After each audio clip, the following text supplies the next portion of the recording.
Good morning student. आप लोग SST का एग्जाम दिए होंगे और एसएसटी के एग्जाम का ऑब्जेक्टिव सारे क्वेश्चन का क्वेश्चन तो आया होगा और ऑब्जेक्टिव क्वेश्चन का सारा का एक्सप्लेन में बता रहा हूं। तो जितने भी एसएसटी के एग्जाम दिए होंगे 10th क्लास के स्टूडेंट मैं एक्सप्लेन कर रहा हूं, सब अपना अपना जाकर मिला लेना ताकि सब में अपने सेटिस्फाइड होंगे कि हम कितना नंबर लाए। तो चलिए वीडियो को स्किप ना करें, लास्ट तक देखें और एक एक क्वेश्चन को टेली कर ले कि आपने क्या मारा, आंसर क्या हो सकता है, ठीक है। तो ताकि अपने आप में सेटिस्फाइड हो जाएगा। तो चलिए वीडियो को अंत तक देखें, मैं फटाफट के अंदाज में बता रहा हूँ। चलिए, एक नंबर क्वेश्चन क्या है, 19वीं सदी के दौरान ऐसी कौन सी ताकत बनकर उभरा जिनमें यूरोप के राजनीतिक और मानसिक जगत की भारी परिवर्तन ला दिए। तो इसका आंसर होगा क्वेश्चन नंबर 3 यानी राष्ट्रवाद, ठीक है। फटाफट मिला लेना।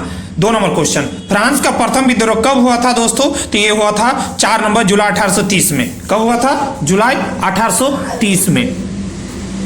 फिर क्वेश्चन नंबर 3, 1804 की नागरिक संहिता जिसमें आमतौर पर नेपोलियन संहिता के नाम पर भी जाना जाता है, उसके फ्रांस के सुधार में क्या कदम उठाया गया? तो ये हो गया जन्म के आधार पर विशेष अधिकार समाप्त कर दिया गया, कानून के समक्ष बराबरी, संगीत संपत्ति अधिकारों को सुरक्षित बनाया गया, प्रशासनिक विभाजन को सरल बनाया गया। ऑप्शन नंबर 4 होगा जो इनमें से सभी दोस्तों। क्वेश्चन नंबर 4 का 3 का जो होगा ऑप्शन नंबर 4।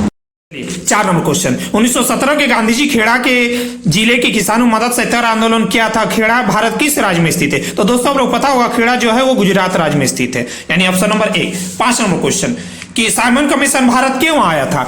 नई शिक्षा नीति लागू करने के लिए, लगान संबंधित नया कानून बनाने के लिए, संवैधानिक व्यवस्था की कार्यशैली अध्ययन करने के लिए, व्यापार संबंध कानून बनाने के लिए। तो ऑप्शन नंबर 3 होगा संवैधानिक व्यवस्था की कार्यशैली अध्ययन करने के लिए, ऑप्शन नंबर 3। 6 नंबर, चलिए अब क्वेश्चन नंबर 6, 1840 के दशक मध्य आयरलैंड के किस बीमारी का निम्न में से कौन सा फसल खराब हो गया जिसमें लाखों लोगों की भूखमरी कारण मौत के मुंह में चले गए? तो ऑप्शन नंबर 2 होगा आलू।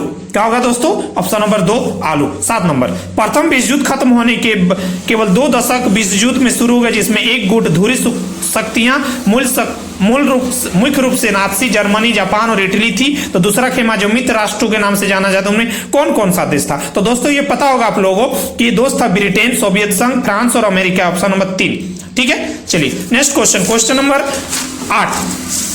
क्वेश्चन नंबर 8 लिखा हुआ है कि 1929 में आर्थिक मंदी कारण दुनिया के ताकतवर हिस्सों में निम्न में से किससे भयानक गिरावट दर्ज की गई थी?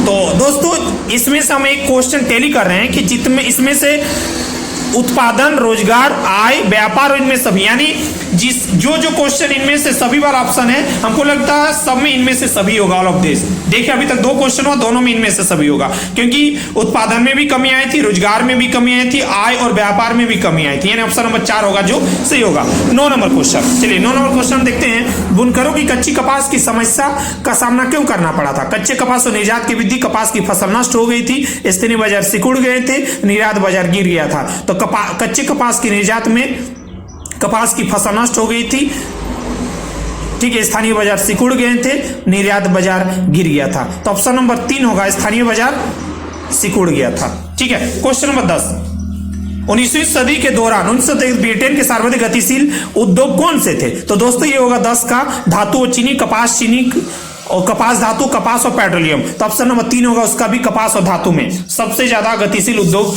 में से थे। क्वेश्चन नंबर 11, मुद्रण तकनीक सबसे पहले विकसित हुई थी, कहां पर हुआ था?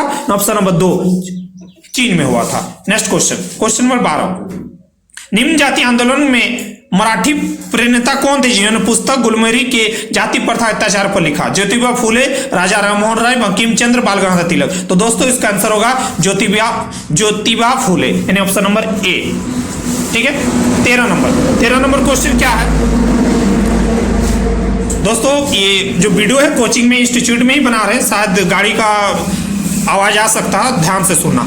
समाप्यता के आधार पर संसाधनों को 2 भागों में बांटा जाता है, इनमें से नाम है जैव अजैव संसाधन, नवीकरण अनवीकरणीय, विकसित, सिंचित, राष्ट्रीय, अंतरराष्ट्रीय। तो दोस्तों ऑप्शन नंबर 2 होगा नवीकरणीय और अनवीकरणीय। समाप्यता के आधार पर 2 भागों में बांटा जाता है, क्या क्या? रेन्यूएबल, नॉन रेन्यूएबल, यानी नवीकरणीय और अनवीकरणीय, ऑप्शन नंबर 2। चलिए नेक्स्ट क्वेश्चन नंबर 14, फटाफट के अंदाज में बता रहा हूं। संसाधन के अंधाधुंध शोषण की किस प्रकार की वैश्विक परिस्थिति संकट पैदा हुआ? भूमंडलीय तापमान, ओजोन परत, अपक्षय, पर्यावरण प्रदूषण, इनमें से सभी। देखिए फिर मैंने बताया कि जिनमें इनमें से सभी होगा, सारा का आंसर इनमें से सभी आंसर होगा, इसका भी होगा इनमें से सभी, ऑल ऑफ दिस, यानी ऑप्शन नंबर 4 होगा जो सही होगा दोस्तों। चलिए फटाफट के अंदाज में, और नए हैं तो सब्सक्राइब करना भी मत भूलिएगा दोस्तों, और लाइक करना, और सभी स्टूडेंट तक ये वीडियो पहुंचे ताकि सब अपने आप में सेटिस्फाइड हो।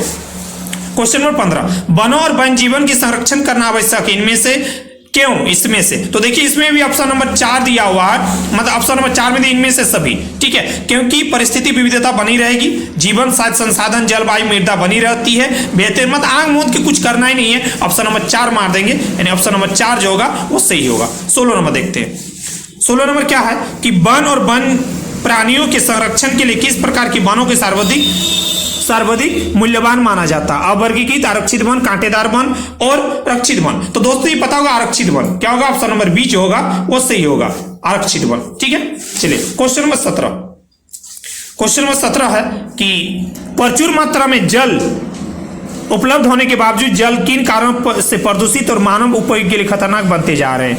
क्या होगा? घरेलू उद्योग, अपशिष्ट मिलाने से, रासायनिक अधिक प्रयोग से, कीटनाशक के प्रचुर उपयोग से, इनमें सभी। तो फिर देखिए आ गया दोस्तों इनमें सभी, तो हम मारेंगे इनमें से सभी वाला को ही मारेंगे, ठीक है, और सब कारण भी है। चलिए क्वेश्चन नंबर 18, मानसून के आगमन के साथ फसलें बोई जाती है, इनमें किस फसल के अंतर्गत आती है? तो ये खरीफ फसल, रबी फसल, जायद, इनमें से सभी, इनमें से कोई नहीं। तो दोस्तों जो मानसून के तहत आते ही बोया जाता है, जैसे अभी मानसून आने वाला है कुछ महीनों के बाद, 2-3 महीने के बाद, तो कौन सी फसल हम लोग लगाते हैं सबसे ज्यादा? वो खरीफ फसल, यानी धान का, ठीक है, धान आ जाता है, और भी आता है लेकिन नॉर्मल से हम लोग जो लगाते हैं वो धान। फिर आ जाता है कि पवन और सौर ऊर्जा संसाधनों की बहुतायत भारत के किस राज्य में अधिक पाई जाती है? उत्तर प्रदेश, झारखंड, राजस्थान, मध्य प्रदेश। तो आंसर क्या होगा दोस्तों? उत्तर प्रदेश। क्या होगा? Uttar Pradesh. Next question number, औद्योगिक विकास की रीढ़ के रूप में किस खनिज को महत्वपूर्ण माना जाता है? कोयला, लोहा, पेट्रोलियम, बॉक्साइट। दोस्तों ये होगा लोहा, ऑप्शन नंबर 2। क्या होगा दोस्तों? लोहा, ऑप्शन नंबर 2। चलिए नेक्स्ट क्वेश्चन नंबर 22, निम्न में से किस प्रकार की खनिज प्रयोग का आणविक ऊर्जा के उत्पादन में किया जाता है? Uranium, thorium, uranium gypsum, uranium aluminium, magnesium. तो दोस्तों ऑप्शन नंबर 22 का होगा वो ऑप्शन नंबर 1, यूरेनियम थोरियम। क्या होगा? Uranium thorium. नेक्स्ट क्वेश्चन, वायु प्रदूषण निम्न में से किस प्रकार का अपना दुष्प्रभाव डालता है? मानव स्वास्थ्य पर, पशु पर, पौधों पर। तो दोस्तों ये डायरेक्टली पता चल रहा है, इनमें से सभी ऑप्शन भी दिया हुआ, मैंने बताया इनमें सभी होगा, तो इनमें सभी मार देना आंख मूंद के, यानी ऑप्शन नंबर 4। 24 नंबर, बेल्जियम और अल्पसंख्यक के रूप में किस भाषा को बोलने वाले लोग तुलनात्मक रूप से ज्यादा समृद्ध ताकतवर होते हैं? French, Dutch, German, Sinhali. तो ऑप्शन नंबर ए होगा फ्रेंच। क्या होगा दोस्तों? फ्रेंच। चलिए क्वेश्चन नंबर 25 कि 1956 में श्रीलंका कानून बनाया गया, तो उनमें से किन किन बातों को जोड़ा गया? सिंहली को मात्र राजभाषा घोषित किया गया, सरकारी नौकरियों के सिंहलियों की परिवर्तित, ये भी होगा ऑप्शन नंबर 4, यानी इनमें से सभी दोस्तों। चलिए नेक्स्ट क्वेश्चन नंबर 26 क्या बता रहा? 26 निम्न में से कौन सी कार्यपालिका विधायक के द्वारा बनाए गए कानूनों पर अंकुश रखता है? कौन रखता है? संसद, राष्ट्रपति, न्यायपालिका, प्रधानमंत्री। तो जुडिशरी जो होता है वो सब अपने पास रखता है, ठीक है, अंकुश लगा के रखता है। उसके पावर किसके पास होता है? न्यायपालिका। ऑप्शन नंबर 3 जो होगा वो सही होगा। नेक्स्ट, पोखरण, जहां भारत 1998 में अपने परमाणु परीक्षण की, भारत के किस राज्य में स्थित है? तो पोखरण जो होता है वो किस राज्य में स्थित है दोस्तों? ऑप्शन नंबर 1, यानी राजस्थान। सामाजिक विभाजन अधिकांश आधारित होता, मृत्यु पर, विवाह पर, जन्म पर, शिक्षा पर। तो हमारे जो सामाजिक विभाजन होता किस पर होता है? जन्म पर। जन्म लेते ही हमारा सामाजिक विभाजन बढ़ जाता है। 29 नंबर, सांप्रदायिकता राजनीति इस सोच पर आधारित है कि हम धर्म की राजनीतिक समुदाय निर्माण करता है, इस मान्यता के अनुकूल सोचना क्या कहलाता है? ये होता है क्या? कम्युनलिज्म, यानी हम कह सकते हैं सांप्रदायिकता। क्या होगा? ऑप्शन नंबर 2 होगा 29 का। चलिए क्वेश्चन नंबर 30 बता रहा, निम्नलिखित में किस राज्य में शिशु मृत्यु दर सबसे कम है? तो दोस्तों सबसे ज्यादा हमारे जो लिटरेसी जो परसेंटेज में वो भी केरल है, और जन्म शिशु मृत्यु दर भी सबसे ज्यादा कहाँ है? यानी केरल में। हम कह सकते हैं जहां लिटरेसी होगा वहां पर मतलब लोग कहेंगे कि शिशु मृत्यु दर भी नहीं करेगा, और हम लोग जहां पर जो कम होगा वो होते रहेगा। नेक्स्ट क्वेश्चन 31, निम्नलिखित में से कौन सा औसत आय भी कहा जाता है? राष्ट्रीय आय, प्रति व्यक्ति आय, कुल आय, इनमें सभी। तो दोस्तों ये होगा इनमें से सभी दिया हुआ, लेकिन गलती से फिर मैंने बताया कि इनमें सभी मार देना, लेकिन नहीं होगा इनमें से सभी। ये होगा ऑप्शन नंबर 2, प्रति व्यक्ति आय। क्या होगा? प्रति व्यक्ति आय। सॉरी, फिर चलिए नेक्स्ट क्वेश्चन नंबर 32। 32 बोल रहा सार्वजनिक निजी क्षेत्र किस पर आधारित हो रहा है? रोजगार के शर्तों के आधार पर, उद्यमों के स्वामित्व के आधार पर, आर्थिक गतिविधियों के आधार पर, उद्यमों के नियोजित श्रमिकों के आधार पर। तो ऑप्शन नंबर 2 होगा उद्यमों के स्वामित्व के आधार पर। ठीक है, चलिए नेक्स्ट क्वेश्चन, क्वेश्चन नंबर 33। कौन सा क्षेत्र भारत में सबसे बड़ा रोजगार उत्पादक क्षेत्र के रूप में माना जाता है? ये दोस्तों क्वेश्चन नंबर होगा तृतीय क्षेत्र, द्वितीय क्षेत्र, विज्ञान प्रौद्योगिकी क्षेत्र, प्राथमिक क्षेत्र। ये होगा जो सेवा वाला यानी तृतीय क्षेत्र। 33 का होगा ऑप्शन नंबर 1। चलिए नेक्स्ट क्वेश्चन 34। निम्न में से कौन सा महत्वपूर्ण मध्यवर्ती भूमिका प्रदान करके आवश्यक धारित संजोग को जरूरत को खत्म कर देती है? मुद्रा, विदेशी व्यापार, निर्यात, विकास। तो होगा ये दोस्तों 34 का 1 यानी मुद्रा। Next question 35। सामान्यतः बहुराष्ट्रीय कंपनी उसी स्थान पर उत्पादन इकाई स्थापित करती है जहां बाजार नजदीक हो, कम लागत श्रमिक उपलब्ध हो, उत्पादन का कारण उपलब्ध, इनमें से सभी। ये होगा दोस्तों इनमें से सभी 35 का। Next question 36। विभिन्न देश के बाजारों को जोड़ने या एकीकरण में निम्न में से कौन सहायक होता? बैंक, विदेशी व्यापार, उद्योग, कृषि। तो ये होगा दोस्तों विदेशी व्यापार। ठीक है, विभिन्न देशों, जब एक देश दूसरे देश से जोड़ता कौन? विदेशी व्यापार। ये होगा ऑप्शन नंबर 2। Next question 37। 1960 के दशक में व्यवस्थित रूप से उपभोक्ता आंदोलन का उदय निम्न में से किन कारण से हुआ? अत्यधिक खाद्य की कमी से, खाद्यान्नों की जमाखोरी से, खाद्य पदार्थों की खाद्य तेलों में गिरावट, इनमें सभी। तो ये भी होगा दोस्तों ऑप्शन नंबर 4, इनमें से सभी। Next question 38। चल देखते हैं 38 क्या है। संविधान के संशोधन करके लोकतांत्रिक शासन व्यवस्था के तीसरे स्तर को किस प्रकार बनाया जाता है? शक्तिशाली, प्रभावी, संवैधानिक और प्रभावी, स्वतंत्र और प्रभावी। तो क्या होगा 1 नंबर शक्तिशाली और प्रभावी। नेक्स्ट क्वेश्चन, अनजातीय समूहों के भेदभाव, उन्हें अपने से अलग मानने की धारणा निम्न में से किस व्यवस्था पर आधारित है? शासन व्यवस्था, राजनीतिक व्यवस्था, वर्ण व्यवस्था, दलीय व्यवस्था। तो जाति जो समूह होता है वह वर्ण व्यवस्था पर होता है। ये ऑप्शन नंबर 3 होगा। चलिए नेक्स्ट क्वेश्चन और लास्ट क्वेश्चन, एसएसटी का ऑब्जेक्टिव का लास्ट क्वेश्चन।